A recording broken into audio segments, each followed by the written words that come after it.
Саламатсыздар ма, қымбатты достар. Бүгін береке жөнінде әңгімелесейік. Береке сөзін сіз қалай ұғасыз? Сіздің өміріңізде береке қалай келуде? Береке жинау үшін не істер істеудесіз? Және де берекені сіз қалай түсінесіз? Кей адамдарды алып қарайтын болсақ, алған машинам, үйім, немесе киген киімім, тойып жеген тамағым, немесе тағы да басқадарын береке деп жатады. Әрине, ол дұрыс.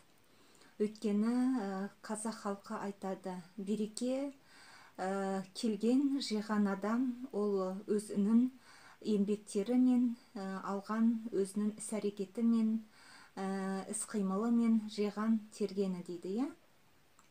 Сондықтан да әр адам өзінің берекесін өз деңгейіне қарата, өз істеген ісіне қарата жинайды. Ақиқатқа қарап көрейікші, негізі сіз берекені қалай жинадыңыз? Және де сіз өзіңіздің ішіп отырған шайыңызды уайым қайғысы жоқ жүрекпен ішіп отырсыз ба? Негізі қазақ халқы айтады, қайғысыз ішкен қара судың қаймағы 5 елі дейді. Сондықтан да егер де сіздің жиып тергеніңіз, берекеңіз өз еңбектеріңізбен келсе, сіз ешкімнен қорықпай деген сияқты, енді ешкімнің берекесін алмай, жемей, біреудің табысын өз еңбектеріңізбен тапқан ақшаңызға алып жегеніңіз әрине бойыңызға сіңімді болады. Себебі сіз өз еңбегіңізбен тауып, оны үйіңізге әкеп, бала-шағаңызға, отбасыңыздың өркендеуіне үлесіңізді қосып, сол еңбектеріңізбен тапқан ақшаңызды, малыңызды жеп күнелтудесіз. Және де кейбір адамдарды алып қарасақ, үйі асып-тасып, берекесі молымен боп жатса дағы, ішкен жегені бойына сіңбейді. Себебі мойнында тұрған кредиті бар, ұрдап алған ақшасы бар, ұрдап жинаған малы бар деген сияқты, тағы солай. Сонымен оның ішкен асы, жегені дегі бойына сіңбей жатады. Себебі жүрегі таза емес дейді ондай адамдарды. Сондықтан да қазақ даналықтары дұрыс айтады, ішкен қара суың да тәтті, қара судың қаймағы 5 елі деп, сол үшін қазақ халқы айтқан.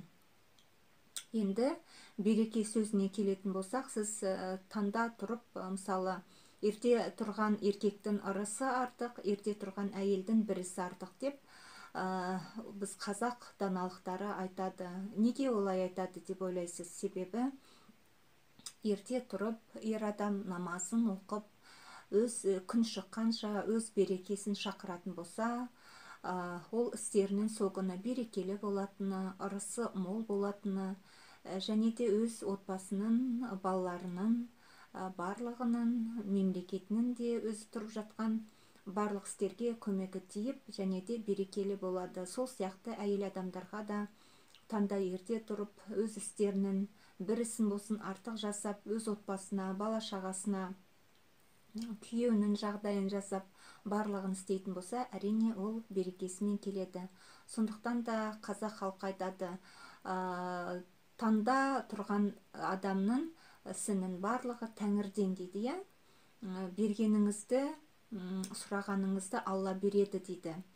Себебі мына шариғатта да айтады, негізі мына күн шықпай, тілеу тілеп, адам шын ниетімен, адал жүрегімен, ақ жүрегімен тілеген тілегі негізі орындалады дейді. Сондықтан да таңда тұрғанда, тұрған кезіңізде оң аяқпен тұрып, бала-шағаңызға деген, өзіңіздің ісіңізге деген, сол күнге деген жоспарыңызға береке тілейтін болсаңыз, әрине, мына Вселенная дейміз, Алла тағаламыз сізге берекесін береді. Егер де сіз тілеген тілектеріңіз орындалмай жататын болса, яғни ол шариғат тілінде Алла тағала сізді бір жамандықтан сақтап тұр дейді. Мысалы, сіз сондай бір жерге барғыңыз келді, бірақ та бара алмай қалдыңыз, яғни ол жерге бару сізге қайырлы болмады. Сондықтан да Алла тағала сізді ол жерге бармауға сондай жағдай жасап тұр, сізге қайырлы іс беріп тұр. Сондықтан да мынандай береке сұраған кезде, бір нәрсені сұраған кезде өзіңіз яғни болмай жататын болса, яғни Алла тағала қаламады, немесе ол істің маған қайыры болмады деп солай түсініңіз. Және де үйіңізге кірген кезде, мысалы жұмыстан қайттыңыз, келдіңіз, үйге келген кезде оң аяғыңызбен кіріп, мен үйіме береке әкелдім деп іштей айтуыңызға болады. Себебі сөз құдіреті бар. Мына бізге көрінбейтін негізі сөз құдіреті бұл әлемге тарап дейді, кеңістікке тарап, Алла тағаланың періштелерінің құлағына жетіп аумин деп, сол сияқты жақсылықтар келеді деген де сөз бар. Сондықтан да достар, өздеріңіз үйдеріңізге келгенде береке шақырып, берекемен бірге келіп, оң аяқтарыңызбен кіріп, әр кірген сайын береке шақыра жүріңіздер. Дастарханға отырғанда да бісмилля деп астарыңызды ішіп, отбасыларыңызға береке тілеп, балаларыңыздың жолы ашылғанын, өздеріңіздің жұмыстарыңыздан жүргенін, береке деген ол байлық сізге келіп жатқан, береке деген ол молымен келіп жатқан ақша, береке деген ол сіздің денсаулығыңыз.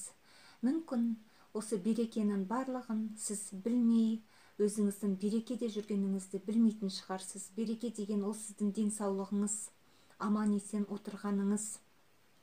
Береке деген ол сіздің балашағыңыз. Береке деген бүгінгі күнді көргеніңіз, тәуба деп осы күнге жүргеніңіз. Осылардың барлығы береке. Тек қана кей кезде біз сол берекенің өз өмірімізде болып жатқанын білмей, оған көңіл бөлмей жатамыз. Сондықтан да береке, байлық, жақсылық, молшылық болсын деп өзіңізге әр уақытта береке шақыра жүріңіз. Әр келіп жатқан наныңызға да, дастарханыңызға тұрған әрбір асқа да береке келді деп, байлығыңызды одан сайын арттыруға береке шақыра жүріңіз. Берекелі күндеріңіз көп болсын. Сіздермен бірге болған Айжан Исламқызы. Сау саламатта отырыңыздар. Сау саламатта жүріңіздер.